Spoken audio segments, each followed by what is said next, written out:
Minnesota and San Francisco are coming off impressive wins in their season openers in week one, and they meet this week on Sunday in Minnesota.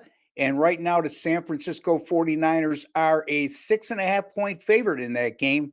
Before I get to the pick and analysis on that contest, just a friendly reminder, folks. If you have not subscribed to our YouTube channel, please take a second to do so. Costs you absolutely nothing, 100% free. Just click on that subscribe button and also go into your YouTube settings and provide yourself a nice convenience by clicking on the alert notification bell for Wager Talk TV. You'll be notified immediately upon any of our content going up on our great channel. Also, if you would be kind enough just to give me a like, hit that like button for me. It's just a small token of appreciation for the time, work, and effort that I put into bringing you a quality free pick video daily, and sometimes multiple free pick videos daily, like today. So in any event, folks, just kindly hit that like button. I would really appreciate it.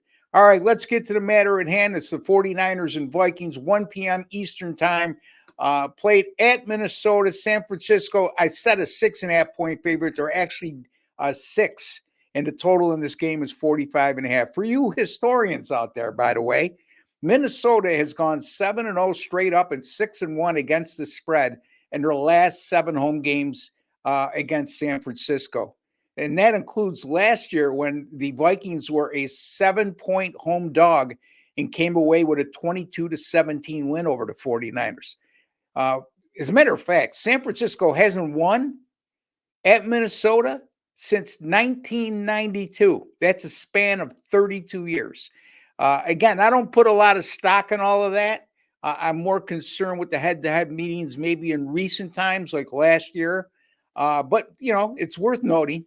Both teams, like I said, were very impressive in their season openers. Minnesota, a 28-6 win at the New York Giants is a 1-point favorite. In San Francisco, 32-19 home win as a 4.5-point favorite over a team that was very disappointing in their season opener, and that's the New York Jets, who have high expectations this year.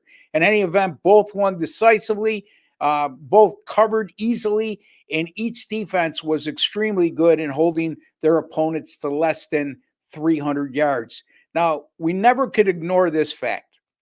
San Francisco played on Monday night, so now they have to travel across a couple time zones and play the Vikings with one less day of rest than the Vikings will have going into this matchup, since Minnesota hasn't played since last Sunday and San Francisco playing on Monday. So I know it's not a huge factor because nowadays teams are used to that. They prepare for it.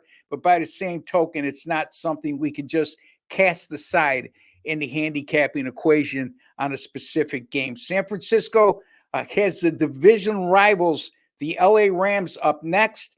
Couple that with the Monday night win at home, having to travel to play on one less day of rest.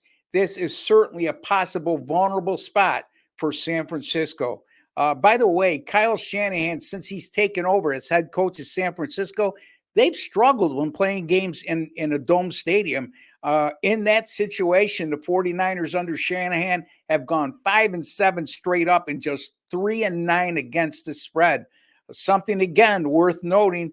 And since 2022, the NFC North teams have given San Francisco all they can handle. The 49ers against NFC North teams, 2-2 straight up and 0-4 against the spread against NFC North teams since 2022.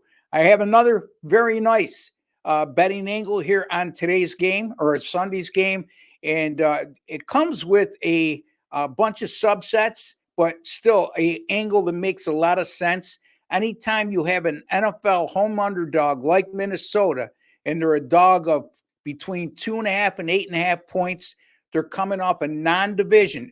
Again, that's a non-division home dog of 2.5 to 8.5, excuse me. And they're coming off a non-division away favorite ATS cover, like the Vikings are at the Giants. And in that win on the road, as it applies to Minnesota, they scored 36 points or less. The Vikings scored 28. They covered by 5 or more, which they easily did. And that team that's a non-division home underdog of 2.5 to 8.5 has won 13 or more of their last 32 home games, which equates to about 4 seasons worth of home games. Those teams are 13-0 against the spread since 92, and they won 10 of those 13 games straight up. So let me go over that real quickly again without getting into all the details, specifically sticking to the angle itself.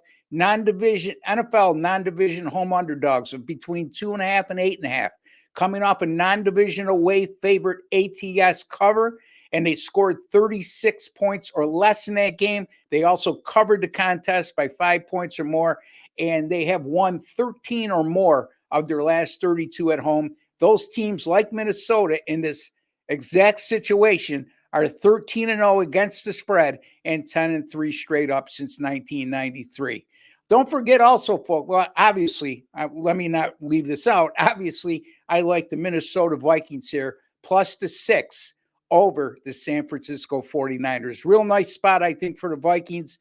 And like I said, I think it might be a potential vulnerable spot for San Francisco. Also, folks, some nice specials going on right now at Wager Talk. Just to name a couple, $199 college football NFL combo package through Sunday at midnight, and that'll get you all college football and NFL picks from the handicapper or handicappers of your choice for just $199. That's $50 off the normal pricing. And also, folks, Jesse Schul, a colleague of mine over at Wager Talk, me and him are teaming up, and you can get the next 7 days of both of our selections, everything we put out over the next 7 days in one package for just $99. $99 to get Ross Benjamin and Jesse Schul's picks, all access pass for the next 7 days. I'll be back shortly with another NFL free pick video. Until then, take care and God bless, folks.